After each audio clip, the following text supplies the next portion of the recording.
Lord. இன்றைய தியானம் சங்கீதம் 42வது அதிகாரம் 1 முதல் 11 வரை.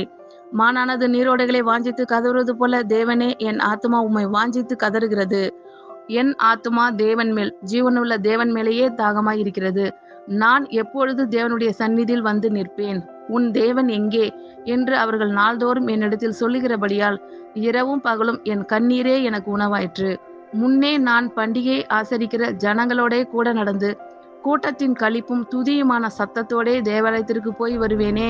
இவைகளை நான் நினைக்கும் போது என் உள்ளம் எனக்குள்ளே உருகுகிறது.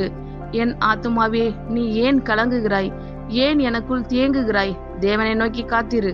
அவர் சமூகத்து இரட்சிப்பின் நிமித்தம் நான் இன்னும் அவரை துதிப்பேன்.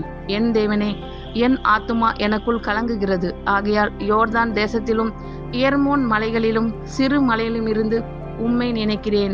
உமது மதகுகளின் இரைச்சலால் ஆழத்தை ஆழம் கூப்பிடுகிறது. உமது அலைகளும் திரைகளும் எல்லாம் என் மேல் புரண்டு போகிறது. ஆகிலும் கர்த்தர் பகற்காலத்திலே தமது கிருபையை கட்டளையிடுகிறார். ரா காலத்திலே அவரை பாடும் பாட்டு என் வாயில் இருக்கிறது. என் ஜீவனுடைய தேவனை நோக்கி விண்ணப்பம் செய்கிறேன். நான் என் கண்மலையாகிய தேவனை நோக்கி, ஏன் என்னை மறந்தீர்?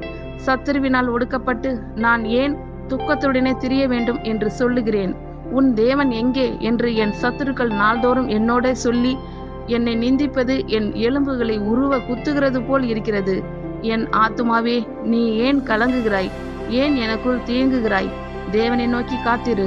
என் முகத்திற்கு இரட்சிப்பும் என் தேவனமாய் இருக்கிறவரை நான் இன்னும் துதிப்பேன். ஆமேன். கர்த்தர் உங்கள் அனைவரையும் ஆசீர்வதிப்பாராக. God bless you all.